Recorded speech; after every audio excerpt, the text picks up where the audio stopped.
Good afternoon. Thanks for joining us for our work session on this May 3rd, 2022. Up first, we have a proclamation for Building Safety Month. So if you guys could join me up here, please. Blaine, Pam, come on, Blaine. The whole crew. Danny wrote a book of the proclamation. So You can run, but you can't we're gonna hide. be up here for a while.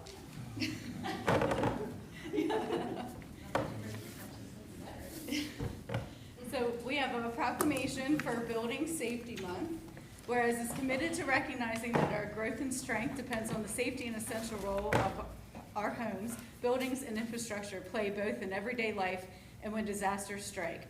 And our confidence in the resilience of these buildings that make up our community is achieved through the devotion of vigilant guardians, building safety and fire prevention officials, architects, engineers, builders, tradespeople, design professionals, laborers, plumbers, and others in the construction industry who work year-round to ensure the safe constructions of building. These guardians are dedicated members of the International Code Council, a nonprofit that brings together local, state, territorial, tribal, and federal officials who are experts in the building environment to create and implement the highest quality codes to protect us in the buildings where we live, learn, work, and play. And whereas these modern building codes include safeguards to protect the public from hazards such as hurricanes, snowstorms, tornadoes, wildland fires, floods, and earthquakes.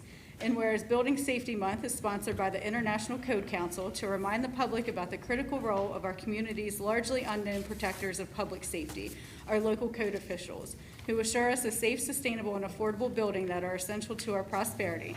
And whereas Safety for All, Building Codes in Action is the theme for Building Safety Month 2022, encourages us all to raise awareness about planning for safe and sustainable construction, career opportunities in building safety, understanding disaster mitigation, energy conservation, and creating a safe and abundant water supply to all for our benefit. And whereas each year in observance of Building Safety Month, people all over the world are asked to consider the commitment to improve building safety, resilience, and economic investment at home and in the community, and to acknowledge the essential service provided to all of us by local and state building departments, fire prevention bureaus, and federal agencies in protecting lives and property. Now therefore, I am Emily Keller, Mayor of the City of Hagerstown, do hereby proclaim the month of May 2022 as Building Safety Month. Accordingly, I encourage our citizens to join us as we participate in Building Safety Month activities. Also, I am going to start calling you guys vigilant guardians, because that was very dramatic and an awesome way to put it. So you should. You should, like a cape on the back. That's right. But in all seriousness, thank you guys for all that you do for our community, for keeping us safe, for helping us as we are going through our renaissance. I keep saying it over and over again, but I feel that we're there. So I appreciate all you do and say something. Yeah, that's where we put that together. So, like the mayor had said, that Building Safety Month is Safety for All, Building Codes in Action. Week 1 is about energy and innovation. So we're talking about where building codes play a role for future proofing of our communities. We also are talking about week 2 is careers that we actually do here. So we'll be actually talking about what each of our department does on why we get to building safety through our department. Also, in week 3, we'll be talking about disaster preparedness, the 4 phases of emergency management. And then week 4, the last one, we'll be talking about water safety, where you can learn about where your water comes from and actually how can you actually be more safe in keeping your water safe inside your home. So through those things, we'll be talking about them on our social media pages, and also it's on our website that you can actually follow along. I'll be doing a post every day just to kind of share that information with those that follow us. So make sure you follow us on social media. Thank you. All right, thank you, Mayor. Thank you, Are you on guys. TikTok? Right. Well, Picture. on TikTok, but we did film some today. Hey, guys, picture. Come back, Blaine. I'm not even on TikTok. Blaine? Yeah. Wait, you're missing Blaine. No, hold on there. I'll find it over here.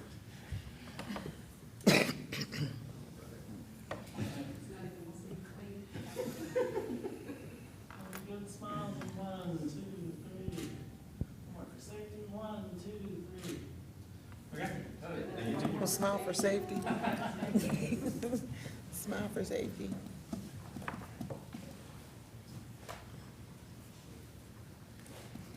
All right, up next, we have fiscal year 23 budget review. So excited.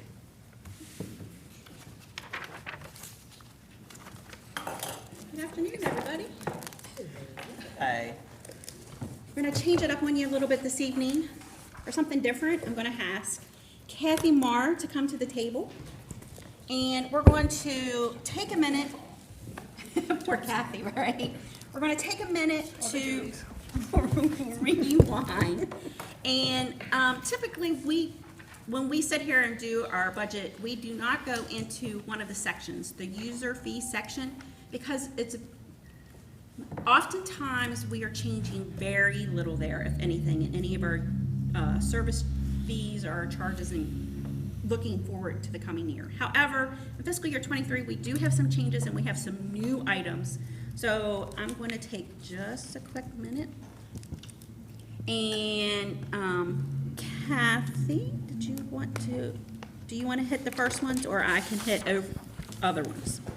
Which are the first ones on your list? Okay, so the user fee section is in section 8. So if you're looking to see all of the fees throughout the entire city, you can find them there. But just as a general overview, some of the things that's going to change by adopting the budget without doing anything additional, other than the ones we're going to mention for planning, there's some recycling and collection fees, trash fees. Currently, the charge is $47 for the residential customers, and we're looking to move that to $50, again, to offset the increase in our contracted rates, and $110 to the commercial customers. So it's a $3 a year change on those. And then there's new ones that we're adding in planning, and you might have just a few in code. Would you like me to take it? Please. Okay. Nothing too earth-shattering in planning, really not in code either. We had a couple of types of development have come up. We realized they fall through the cracks in terms of a fee system. So we've added in a fee for a conversion district. We had the local conversion district, but the older district, the conversion district, we did not, so we added that in. We had the ability for people to do mixed-use development. We didn't have that in there, so we're putting that in to have the same type of fee that any of the others of multifamily development sketch plan. They're all the same. But just so it's clear, there's a fee for that.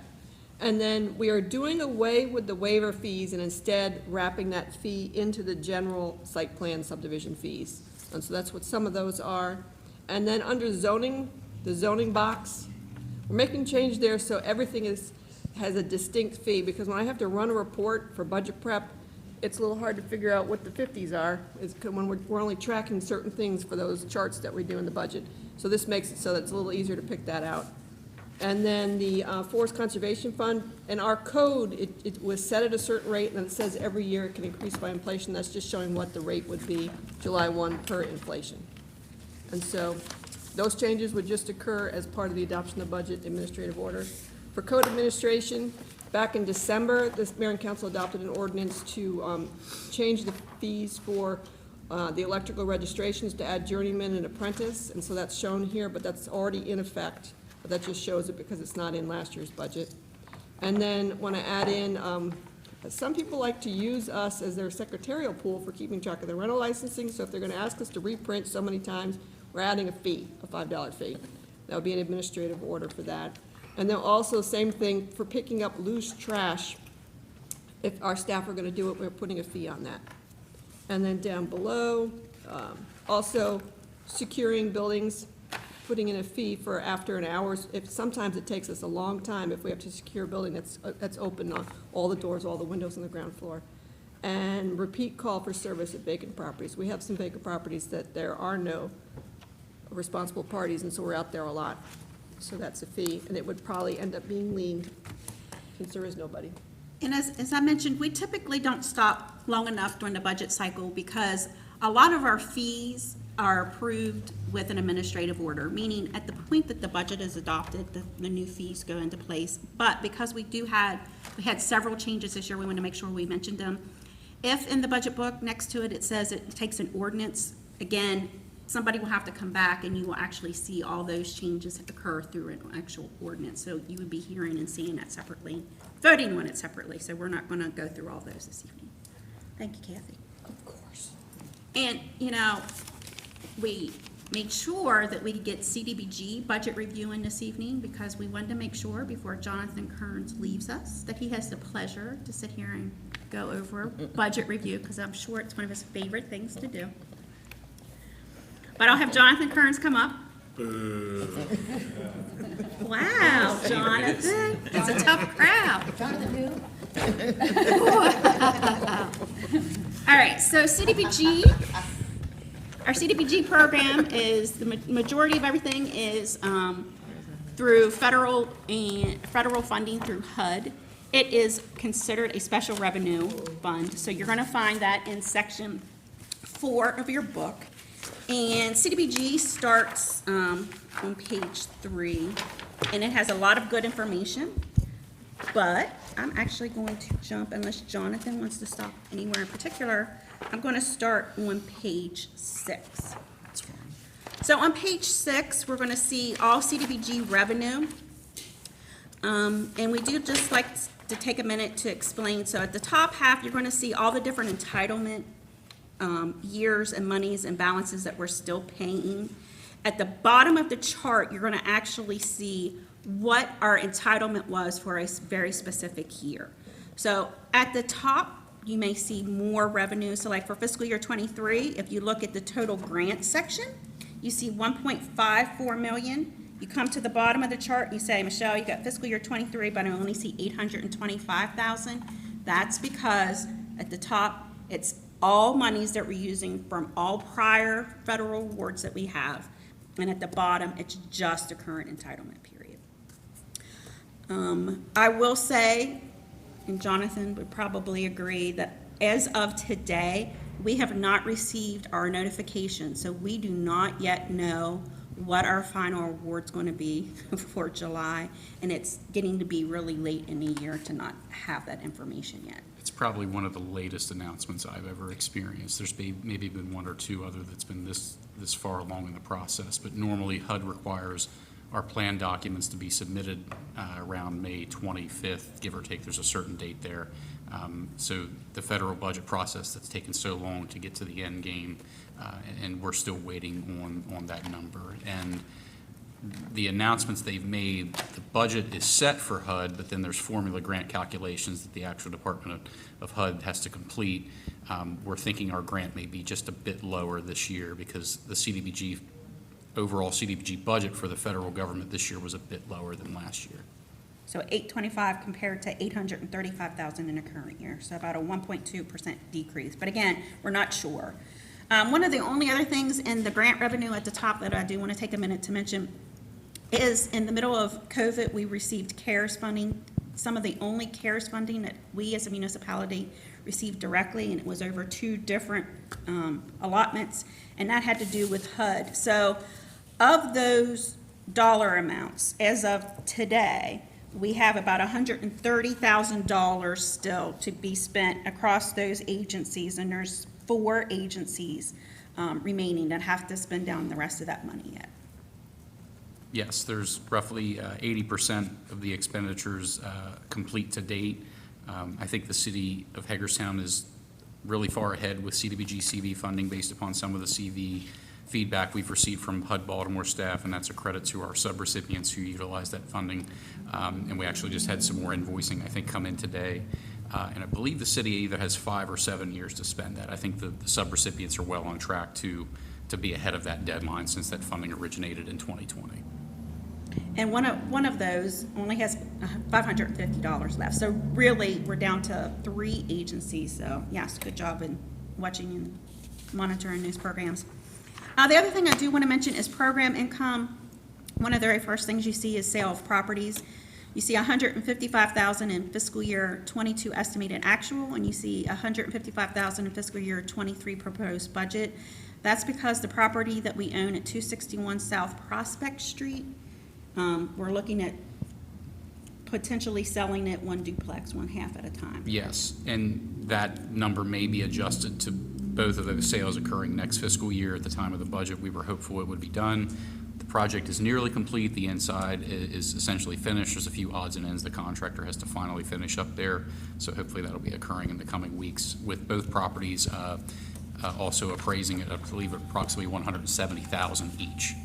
So one of those properties has to be sold to an income-restricted household that meets the CDBG guidelines. The other half does not have to be income-restricted.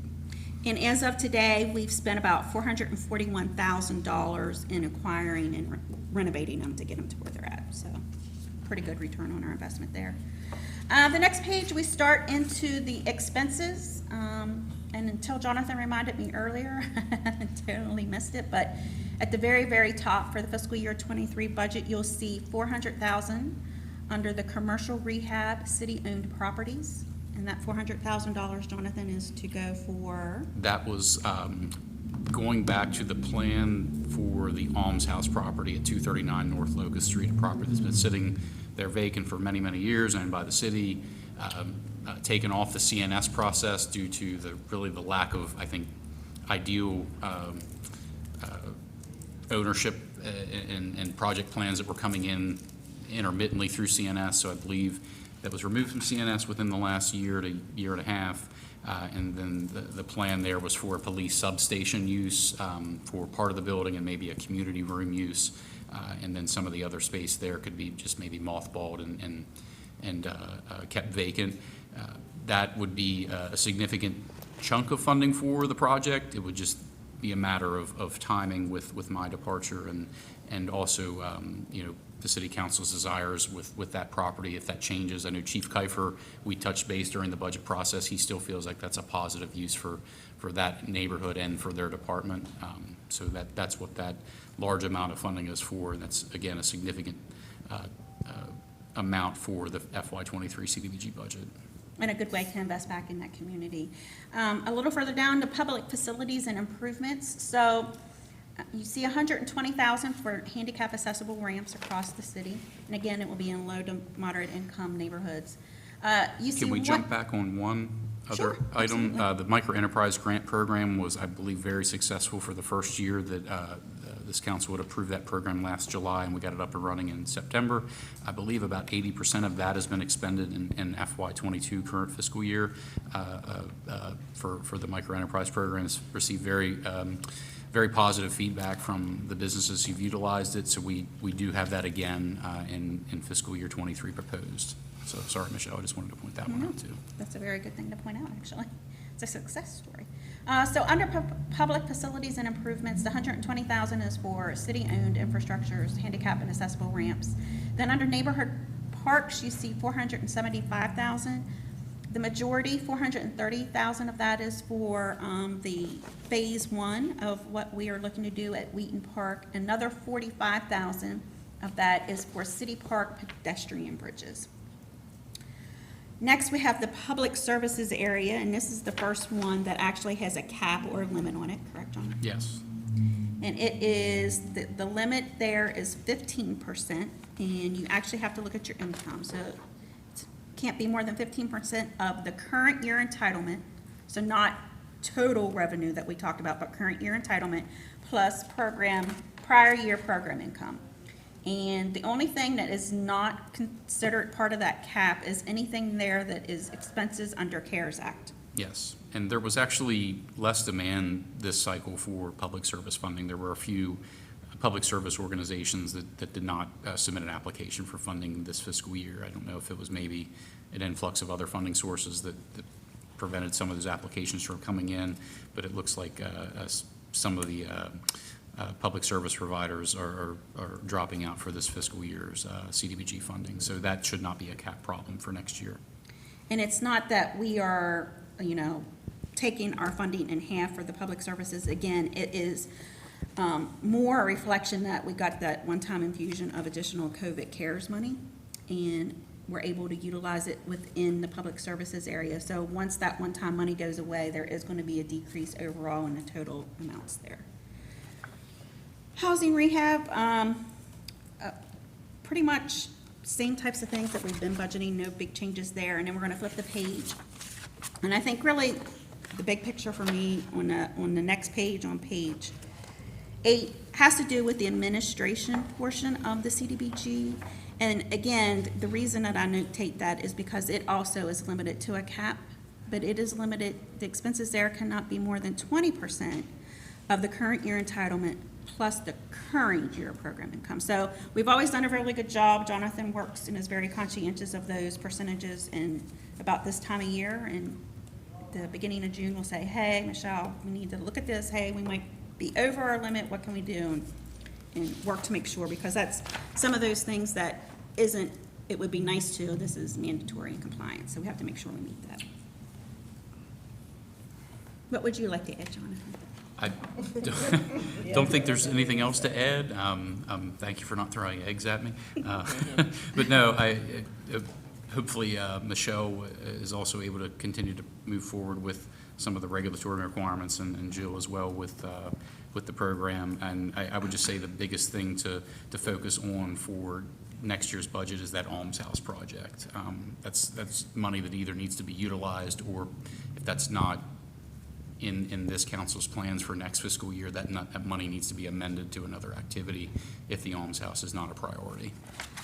So this is probably a conversation for another time, and I know that property is sat vacant forever, so it being something is better than nothing, but seeing as it is a seller's market and there's a lot of interest in Hagerstown right now, maybe worth thinking about putting it back on CNS. Yeah, and things have changed for sure with the market since we Big first had time. that conversation. Yeah, That's, I just think it's worth having. So as Jonathan mentioned, one of the big reasons to keep our eye on it, and so, you know, Jonathan, I won't throw eggs because I'm sitting so close, and I tend to give you grief probably more than anybody here. I will give him kudos because we did just receive an email confirming for us that we did indeed meet our timeliness and compliance standard this year for HUD, and we will be receiving that letter shortly. So I want to take an opportunity before he leaves so we can all give him kudos before he leaves, making sure we met that, right? Not too many, not too thank many. you. Move. We'll miss you. Big Thank you. shoes to fill. Thank Yes, you. they are. Yeah. Good luck. Thank you. Thank you. Very appreciative of those words. I'm very appreciative of my time here as well. It's hard to believe 19 years have come and gone like that. You look 19. Almost 19, yeah. All right, so we'll move forward and we'll go ahead and look at economic redevelopment. Last Thank thing you. we'll look at this evening. Thank you, Thanks, Jonathan. Thank you. So economic redevelopment is on page 12. And this as well is a special revenue fund. We have a couple properties that we hold for resale right now under economic redevelopment fund. And you can't necessarily see them here, but I made sure I noted them. One is Indian Lane. It's a property that we own at Indian Lane, and it's currently valued at $500. The amount that we have invested, purchased, in renovation is at $577,000. And the second is property that we acquired about 2 or 3 years ago that we were looking to immediately resell, and that's 216 South Prospect Street, and we got about $29,000 that we've invested in that. So overall, we got about $606,000. Really, anytime you see the fund balance, so not all of that fund balance is unrestricted. Some of it is committed in properties that we hold for resale. As of today, we've got about $2.3 million in cash in the Economic Redevelopment Fund, and I mention that because this is the fund that administers almost all of our economic incentives and is the fund that administers and records all the transactions for our Invest Hagerstown program, which is by far one of our larger incentive programs. So of that 2.34, only 602,000 is unrestricted. The rest is, again, committed for those Invest Hagerstown programs. I think most notable in economic redevelopment, we'll just jump to look at fiscal year 23 because there's not a lot of big changes, again, from fiscal year 22 to 23 in this fund. We are fortunate in that we're able to see a lot of grants and then pass them through as incentives. So in fiscal year 23, at the very top, you see state community legacy grants for $275,000. And that is half of 3 different grants that we have applied for. One is for the upper floors, the second is for a white elephant, and the last is for tax sale project. So if we were to receive and be selected for those, we were hopeful to have spent at least half of the monies, and you'll see that below. The next line is state strategic demolition grant, and it's $137,500 total, and that is actually 2 different grant award years for life safety grants that we've got to help out our community. And that's one of the few things where we can do and advertise and try to help with water vaults and sprinkler fire suppression systems for developers as they're doing major renovations and bringing the buildings back up to code. And the expenditures, you're going to see the very first two lines, administrative expenditures and then current property expenditures. Those are really the only two lines, the only two expenses that are not some type of incentive that we're either getting the money from the grant, from the state and passing through, or monies that we're passing through. So if you come halfway down, you start to see where our Invest Hagerstown program starts, and you'll see the $500,000. So from there down to the final $30,000, that's $855,000 in the Invest Hagerstown program. So again, we started out at like 800. It's been growing very slowly, but again, that's because our accessible base hasn't grown that much. But 855,000, which is, more than the current fiscal year 22, which is at 819,000. So those are the major projects. And then just, again, you'll see at the very bottom, we're anticipating if everything else finishes the year like we anticipate and that we get everything done in fiscal year 23, we would have 1.1 million in fund balance. But again, 606,000 of that is tied up in properties that we're holding and hoping to resell eventually. Is there any questions? Okay. So next week when we're here, we will cover electric, water, and wastewater. And then have our public hearing night. And then we have two public hearings, one for our budget and taxes and one as well for our charter amendment. So it's a long evening Exciting. next evening. So we're trying to keep the budget review short. And then we'll have the final one on like stormwater, parking, golf, and maybe touch on some capital improvement projects. Thank you. Thank you. Right up next, we have Potomac Street at Baltimore Street intersection. Afternoon. A little over a year ago, the Maryland State Highway Administration did a study of our downtown to look at ways to determine if there's ways to make walking and cycling safer in our downtown, specifically walking. And they gave us a lot of recommendations, and we implemented a lot of them already, but one of the bigger ticket items is Potomac at Baltimore Street. Their recommendation was to redo the intersection to shorten the crosswalks to kind of minimize the amount of time that people are actually out walking in the street, remove some of that unconventional alignment that's there, modernize the traffic signal equipment, make it fully compatible with the ADA, eliminate overhead wires that aren't needed, all those things. Our grant policy states that if we're asking for grants of this size, I need to come to the Mayor and Council and get your blessing of it before I would apply. And this would be about a $750,000 project, of which we could apply for 80% grant funding from the state, who authored the original study. So if we were fortunate enough to get the grant, it would happen probably in a year or two, because it's federal money that flows through state highway, and it just takes time to work through all these things. And it would probably show up, our match would show up like in our FY 24, 25 budget. So I guess I'm asking if you're okay with me applying for the grant. Yes. Yes. Okay? Thank you. Thank you. Question for you, get up. Have you noticed, if anyone else said anything to you about Locust Street running through south to north? The timing of lights No. really why? I've noticed it for the last 2 weeks. Yeah, I know there's an issue on West Franklin Street at High Street, and the issue there is there's a the downtown is set up in 3 signal zones, all these intersections controlled by a master controller. There's equipment malfunctioning in the master controller. It needs replaced. And I know the signal department's working on that. And I know that's what's causing the Franklin Street issue. Maybe that's what's also causing the Locust Street issue. So I know they're working on it. They just can't get the equipment right now. Okay, see how it's going, so.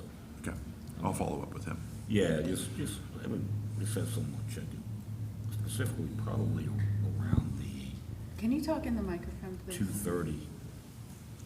2:30 heading. Yeah, north on around Locust. 2:30 PM, heading south to north, beginning actually at Baltimore and Locust. Seems like when you get that light, when you get down to Antietam, It's out it's of already step. red. Yeah, And that just hasn't made any sense to me, Right. so. yeah, And of course, that screws up everything else Yeah. going forward, so. yeah. I have a feeling it's the same issue, but I'll talk to Yeah. him. Okay, cool, Yep. thank you. Thank you. Next, we have review of case number ZM 2021-02 for local conversion district overlay at 245 North Potomac. Hello. Hi. We've had a run on these local conversion overlays. This one is for 245 North Potomac Street, which is a mixed-use building, 7 apartments, two kind of storefronts, one in the front, one in the back. The front one has been vacant for a while. And so they have not been getting any interest for offices, which is the main thing you can do in the RO zoning district. So they thought, let's pursue the local conversion district so they can widen the pool of commercial activities you can have in the storefront. And so this is, as the code requires, a pre-1977 commercial or mixed-use building in a residential zone. Debatable about the owner-utilized aspect, since it's mainly the storefront, the front storefront that's vacant.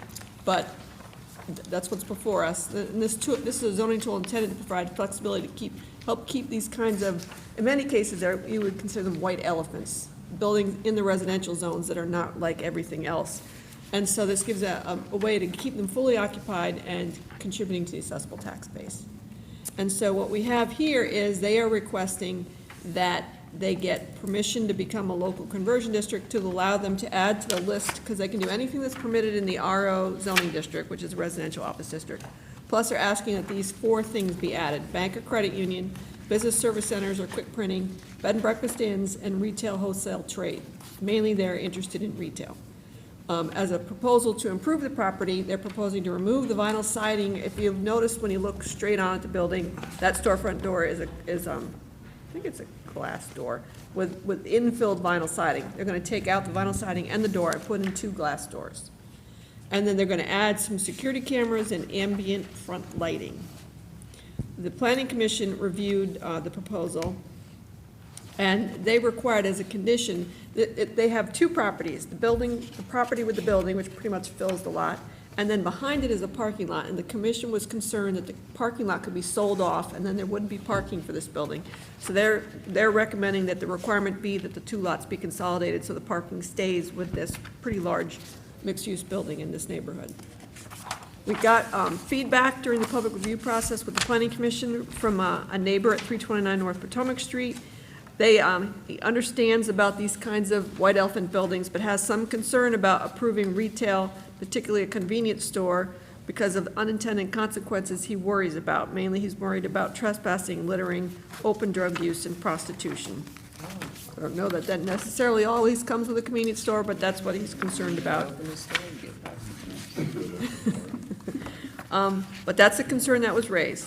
The planning commission is recommending approval of the local conversion district with the conditions about combining the 2 lots so the parking stays with the building, and then requiring that some type of landscaping that will be decided at the site plan stage. This building is in the historic district, so it was reviewed by the historic district commission. The next step is having the public hearing on May 24th. Yeah, I'm good. Okay. Apparently, there's another one in the wings. All of a sudden, we've got just a run on this tool. Maybe because, all the economic development interest, I guess. Nice. Thank you. All right, an update on Imagine Hagerstown, Music on the Square, and the Downtown Hagerstown Pass. Yeah. Yeah, years. When Workman had her,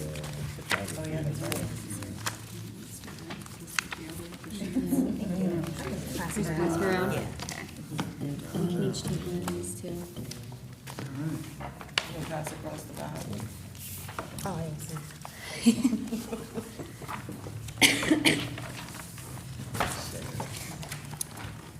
Ooh, this looks pretty. Yes. thank you.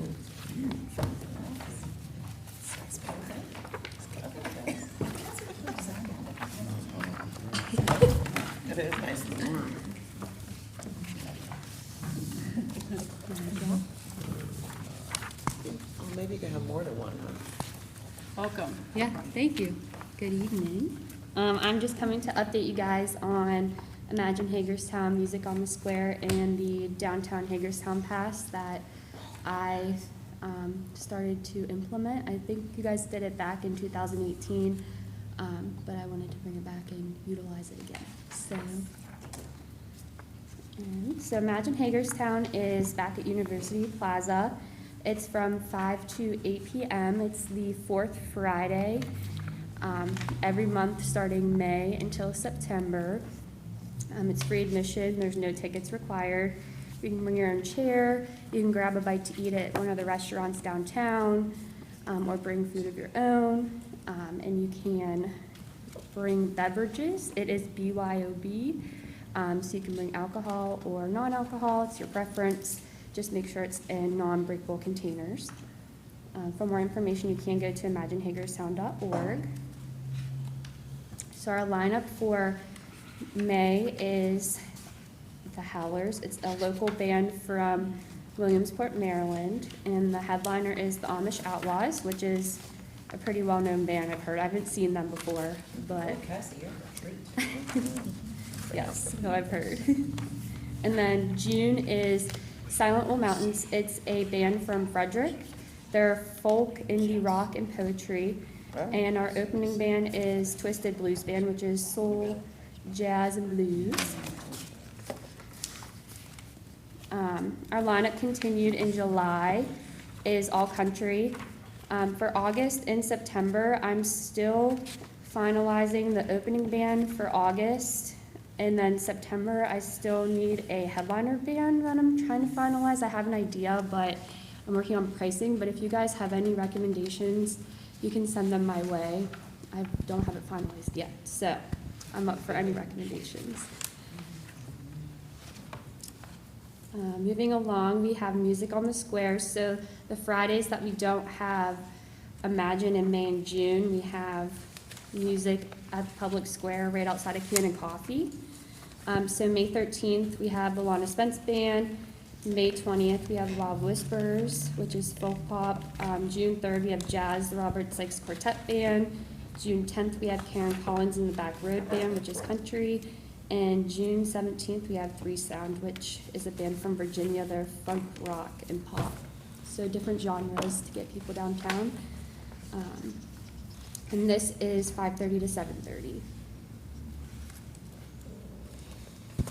And I just wanted to thank our sponsors for Imagine. Without them, none of this would be possible. So we have Sloan School Music, Weiss Brothers, Hagerstown Kia, Hagerstown Honda, and Noel's Fire Protection. We're looking for sponsors for fiscal year 23, so if anybody is watching and they want to be a sponsor, they can email me, chirschberger@hagerstownempty.org.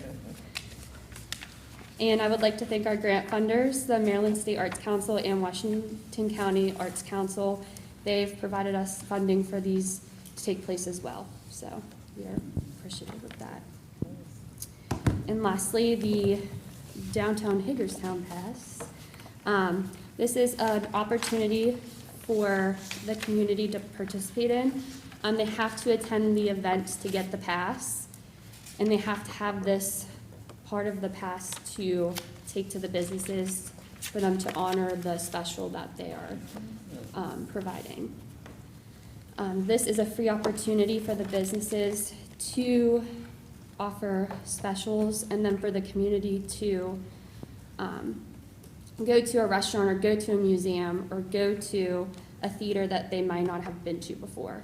So, so far we have 11 total businesses participating. I would like to get more, so I'm hoping whenever we start having Music on the Square and Imagine, I'm going to take these to the Art Walk as well. We'll get more participation. So if they're not listed on here, they can get listed on the website. So anyone who gets this, they can scan the QR code and it takes you right to the downtownhagerstown.org website where it shows all of the participating businesses as well. And then if they haven't participated, they can fill out the form on there, which will get emailed to me, and I can get them signed up. So. Cassie, is there any way to make this QR code, it might be too late now, to make it electronic so then you don't have to have this little pass and make it like on your cell phone, like through Eventbrite that's free or something? I can, You gotta go to the event in order to get the pass. Right, didn't you say that? yeah, so, So you have to go to the Yeah, but I'm Music just saying- Square or something. Right, I understand that, but like after they go, is there a way to also have it electronic on Or your you'll have phone? a pass. Oh my gosh, some of us do I mean, the not whole have thing this, is- some of us might lose this. I might. From there down to Oops. 28 South, What? you're gonna lose it. Yeah, have you seen what Emily carries to events? It's like a cell phone holder that like folds up. I was just curious if there was a We could way look into that, to- yeah. Right, if it does not cost anything. yeah. It would make it convenient for the younger generation I that agree. don't, thank Yeah, we you. can look into that. So then there's really no reason to go to the event. Yes, you have to get it originally, and you have to be able to somehow to get the QR code electronically at the event. Oh, I got you. Double, I get it. Yeah, Okay. yes. It's not double the work, I get it. It's not double the work. If there, we have to be inclusive of those of us that may not have wallets. Yes. And each of these that we do print out, they're valid 2 weeks from the event after, so you have to have the special pass to get the, Oh, I think it's a fantastic idea for the special pass. I truly thank do. you. I think you're Thank you okay. for all the work Cassie, you've you've done a heck of a Bring job events with this. back What? downtown. Thank you. Yes. Thank you. Looking Do forward you guys to have it. any questions? You still Other excited, suggestions? like you're not. Yeah, I got it. Thank you. Thank you. I also brought, so Main Street has been rebranding their logo. We got stickers printed, so I brought a variety of bumper stickers and then regular stickers. So feel free to take your pick. Will these be on shirts? Shirts coming soon? We don't have shirts, but we can get shirts eventually. We just have stickers right now. But I will put that on my list. Not to be pricey, but. Let me guess, you don't like bumper stickers either? When we rebrand, Well, like they we're in the don't middle go of much. our rebranding right now, and that's part of the plan, to have shirts and water bottles and all. Yeah, Yeah. I love We'll that. have an update next week on that. Awesome. Nice. All right. Thank you. Thank you, guys. Thank you. Yep. Yeah, take go ahead. How much are the stickers? Don't take them all. Chris said that was Chris. They're free. I guess we'll. Free. We're just handing them out. I don't Yes. want to each. Go ahead. We're extra, so we might. No, I'm putting my laptop, my Put it- water I want it on bottle, my lap. everywhere. to red, I'll take green. You want me to pass to you? I'm allergic to red too, that was hilarious. Yeah, leave a couple greens up there. Give me a Which red do you want? one, You want please. red? Yes. There you go. Here's red. I want the, ooh, I want the black one. Like my, yes. I want red. Definitely pretty. North High. You want the black or yellow? Ooh, that's It's pretty. not burgundy. Ooh, there's these too. See, I put these on. No, we don't do red. This end of the table doesn't do red. Brand. Here, just take some. Don't do red. Something that looks Yeah. good. Krista went, ooh. Thank you. If they buy it, I love maybe it. we get them another. They're fantastic. Sorry, Roll. I feel like a server. Are you? I know, the council. Stickers. Is everyone got their sticker ordeal worked out here? Yeah. Oh, yeah, this one is. Mom, I got you, I have lots of them. Yeah, that's my favorite. Just text me. Yeah. They're fantastic. Oh, they are nice. You know, you could always have the pass. Stop it.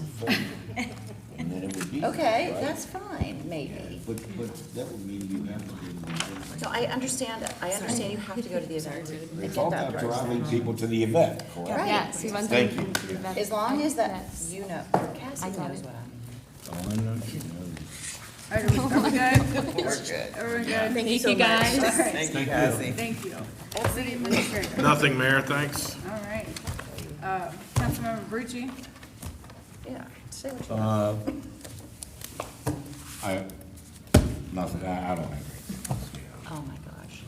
Councilmember McIntyre? Done. I just want to thank the coalition, the NB Partnership for a very successful Friday evening at another fifth quarter event. Tim Morrow of South Hagerstown High School, who I am convinced they're going to do a documentary on at some point in his career and should, just nails it every time. Brooke at Goodwill, the Boys and Girls Club, we had almost 200 kids there, and a really good opportunity for Shepherd University to teach some of these kids at future events for like weightlifting and all kinds of fun stuff in the future. So without HPD, it wouldn't be successful, and without Danielle Staley, who is the new program director for Envy, it also would not be successful. So thank you to everyone that attended and did all of your laser tag or whatever that was. So thank you. I also want to recognize Kevin Bocoum, who Mayor Keller brought to my attention. Kevin was one of the original Hagerstown Youth Advisory Council members and was just accepted to Harvard University. Wow.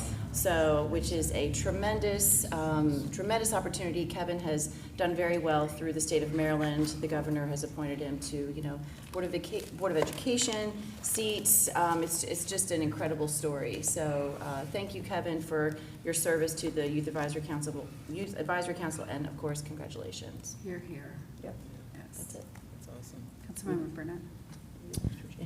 One thing, May is Motorcycle Safety Awareness Month, so I want to give a couple tips provided from Maryland Department of Transportation and Motor Vehicle Administration for both drivers and motorcycles. For drivers, just a reminder to share the road with motorcyclists, to look twice for motorcycles. Remember that motorcyclists are smaller than cars and that drivers tend to look for other cars instead of actual motorcycles. And to minimize and check your blind spots. And for motorcycle riders, to be courteous and non-aggressive and respectful of other road users when riding. Make yourself visible at all times. Ride so you are seen. Use lane positioning to be seen by other drivers. Give yourself space and time to react. Signal your intentions. Signal before changing lanes. Avoid waving in between the lanes. And to leave early, learn often, and to stay keen on your motorcycle safety training. And as a reminder, my dad was killed in a motorcycle accident. It'll be 12 years on May 7th due to a driver not adhering to these basic tips. So it does matter, and it does impact lives if you just share the road and pay attention to other motorcyclists on the road. Thank you. Councilmember Asher. Just one comment. Obviously, I don't get out and about to as many functions as I would like, it seems. But we did have the opportunity, I had the opportunity to take my two oldest daughters to the AAUW book sale over in the West End at the ARC building last week, and I think we were probably only folks that paid the extra $10 to go the first day, so you get the first dibs on the good stuff. And so I focused on the nostalgia of the records there that were cheap, and they focused on the books. But it was a good time, and it was interesting to be back in a neighborhood that I grew up in, right off Florida Avenue there, and showed them the woods next to the old yogurt factory that I was a juvenile delinquent in at one time with that. So I know they enjoyed it, and so I just want to thank the AEW for continuing that effort, because there are folks out there that definitely still have a great interest in, picking up a book or two and reading it. Thank you. Councilmember Martinez. Yeah, I just want to shout out Tribe Cold Press Juice Bar. On Thursday, I just walked in, and it was like family reunion. And it's pretty awesome when you sit at the bar and you eat Nutty by Nature bars and take turmeric shots. And so, I just want to shout them out. And also, happy birthday. It was on Friday to Mr. Reggie Mop Johnson. He turned 80 years old, and he told stories of beginning working as a caddy at Fountainhead Country Club at 10 years old. And then eventually he was the first black quarterback at South High and all of those things. And so it was just really awesome to sit and talk with him, and then finished up his career at Mack Truck, and now he's still 80 years old and still driving like tour buses and stuff. So it's pretty awesome. Yep. Yeah, shout out to Tribe Cold Press. I was there earlier, so I agree with that. In addition to Motorcycle Awareness Month, it's also Mental Health Awareness Month. And so I just wanted to recognize that and urge people, if you're struggling with your mental health, to reach out for help. And I also wanted to talk about Envy. I was staring right at you. The MV events were just absolutely incredible. I appreciate all the volunteers that came out and the amount of kids. It was just a lot of fun, and we need so much more of that. So Shelley, thank you for your leadership on that. It's really a great event. And prior to going to some of the MV events Friday night, I went to University Plaza. The Health Department Harm Reduction Program put on a spoken word event, and it was incredible. Our own local poet over here was incredible. Yeah, that one, the one on the left. And it was just a really great event. A lot of people in recovery were there and sharing stories and poems, and really powerful night. And lastly, Sunday's Mother's Day. So to Shelley, to Keisha, Tiara, to Neil, Susan, happy Mother's Day. And Teresa, of course, happy Mother's Day. And to my mom, happy Mother's Day. And with that, we're adjourned. Have a good night. Thank you.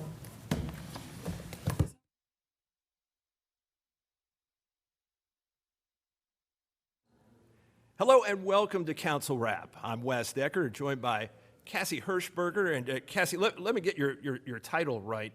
Are you the events planner for this? Okay. Yes, the events planner. Okay, I was saying that sort of tiptoeing a little bit because I wasn't sure of the exact title.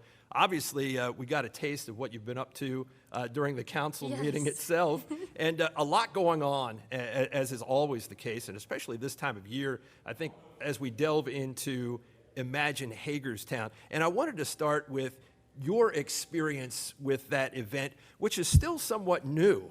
I believe this is the third year for Imagine Hagerstown in this particular iteration. So give me a little background on what your experience has been with this. You talked in the meeting a little bit about still firming up some bands for later in the season, but overall, tell me a little bit about how it's gone. Yes, so I used to work for Parks and Rec, and I did help out with one of the event series in July. So it was in person still. I know they did do a couple live streaming events when COVID arose, but now we're back. That's right. That's kind of how it all started. Yeah. Yeah. So not the way we wanted it to. No. We wanted it to be in person, but yeah, we were able to take that left turn and kind of get the momentum built a little bit. But yeah, not to interrupt you. No, you're good. Now here's where we are, and just being able to sort of take over and sort of kind of put your spin on this. Tell me a little bit about that, because that could be a big responsibility.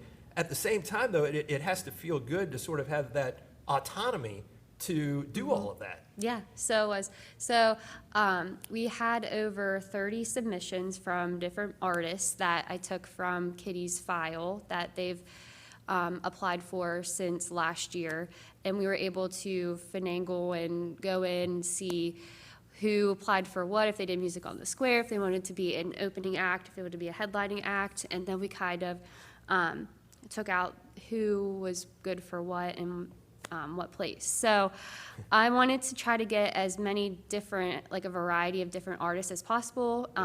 We had one band lined up when I started. So I started and I had to book 9 other artists just for Imagine Hagerstown. Yeah, now, is that a little daunting when Yes. you're sort of starting there? Yes, and it was March, and I was like, okay, this starts in May. So it was very frightening when I first started, but I knew I could do it. So we were able to book a good amount of them in I was a month in. So now we're just looking at, we need an opening artist for our August show and a headlining artist for our September show.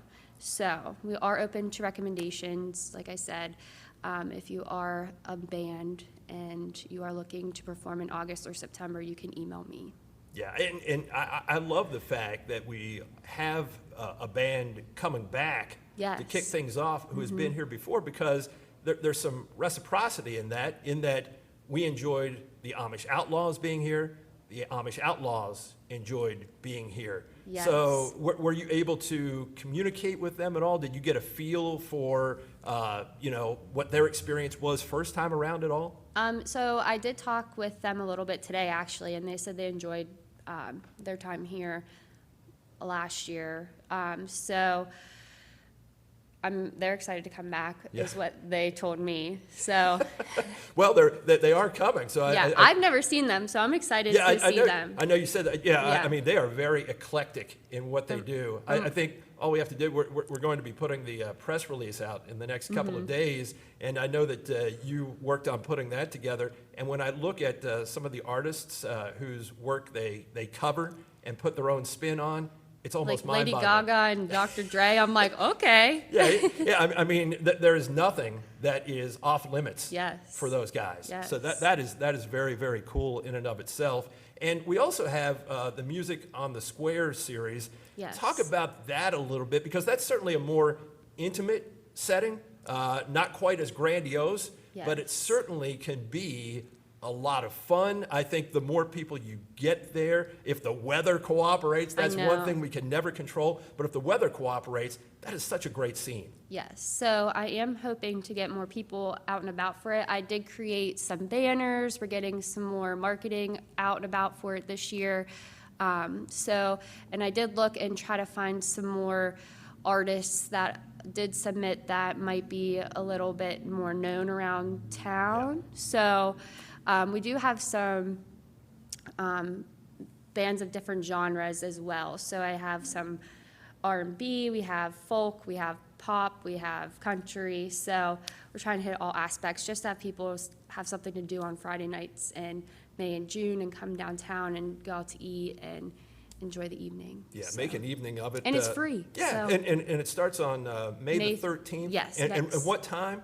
5:30. 5:30? Yes. On Fridays that don't conflict with Imagine Hagerstown, Yes. which is the fourth Friday, so it's Yes. easy to remember that. Yes. And how about bringing back the downtown pass? I always thought that was such a great idea.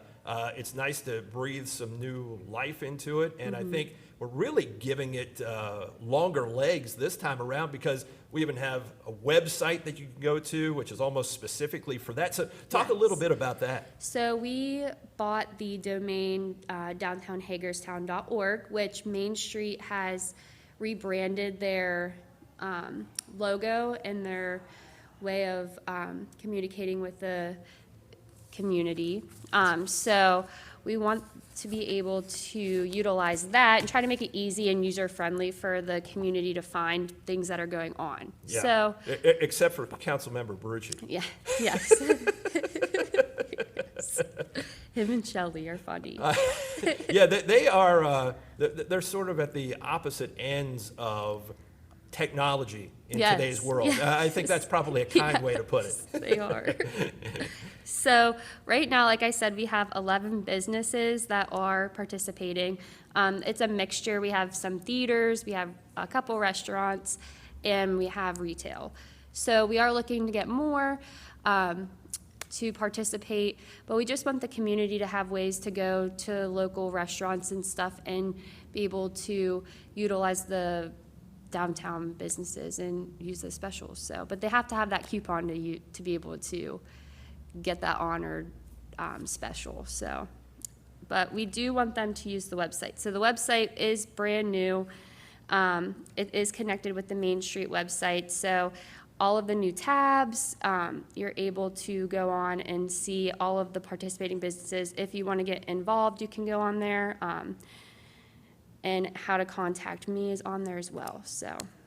Well, you're certainly making things happen. And let me Trying ask to. you, I mean, how did it feel to get the feedback from mayor and council and the city administrator regarding the work that you've done? Like you said, you kind of got thrown into it as far as Imagine Hagerstown, kind of late in the game, Yeah. but you've really laid a pretty good foundation here. So how did that feel to get It was the positive awesome. feedback? Yes, I felt really good. I've been working really hard, so and I want all the positive outlook on Hagerstown. I just Yeah. want to bring people downtown and have fun things for us to keep on doing. So Yeah, well, I think you're helping point us in a very good direction. Again, the website is downtownhagerstown.org.